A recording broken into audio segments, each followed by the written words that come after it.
While one debates the impact of the odd even formula in Delhi, Program Manager of the Air Pollution Control Unit (CSE) told Nnis that there is a reduction of 40% in particulate matter and nitrogen oxide emissions. The major change that Delhi has witnessed is very high reduction in congestion levels, and this was witnessed across the Delhi because it was a direct result of reducing number of vehicles and especially cars in Delhi. And in terms of pollution, our estimation shows that from the petrol and diesel cars, in altogether there is a reduction of 40% in particulate matter and nitrogen oxide emissions. And the variation could be there because on certain days the traffic was very high. For example, on weekends it was not enforced, and after the 8 o'clock there was a scheme changed. But altogether there is definitely a reduction in PM 2.5. And overall, if you look at the outdoor air pollution level, the level of PM 2.5 has marginally reduced by 15% compared to the last smog episode in Delhi.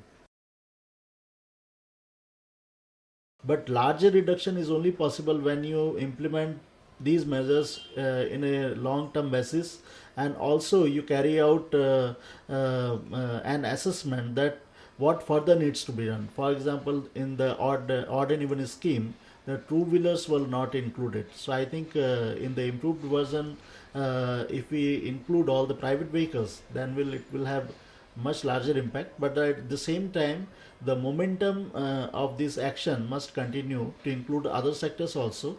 So we witness the coming days as cleaner days compared to the past days.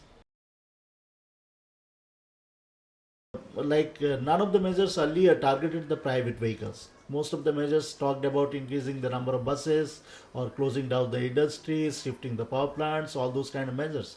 But for the first time, we, as a government, without any court order, implemented this. So I think otherwise the court orders have been very significant in bringing the change in Delhi. So I think with the addition of government initiative as well as the court directions will give Delhi a cleaner air. And do you think? If you don't have any controls on motorization, people also don't tend to use public transport even if it is available. So you need both balance in terms of reduction in number of vehicles. That can be only possible if you don't allow the vehicles to register the way it is being registered, and especially the polluting segments like diesel vehicles and the uses. For example, the parking charges are very important, and enforcement has to improve because the penalty structure is very poor in terms of parking, and it's as good as like free parking in most of this part of the city.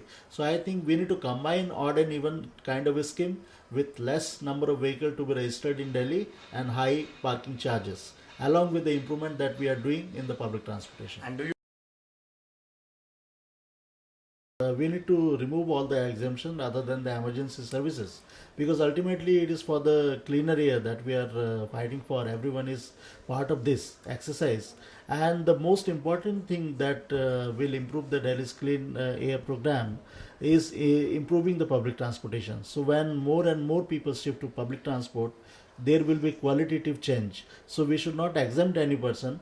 So this will all the it will require like all the government authorities to travel in the higher officials will also travel in public transportation along with the common people. So I think there will be qualitative change in public transportation, and it will have an impact on cities commuting practices also.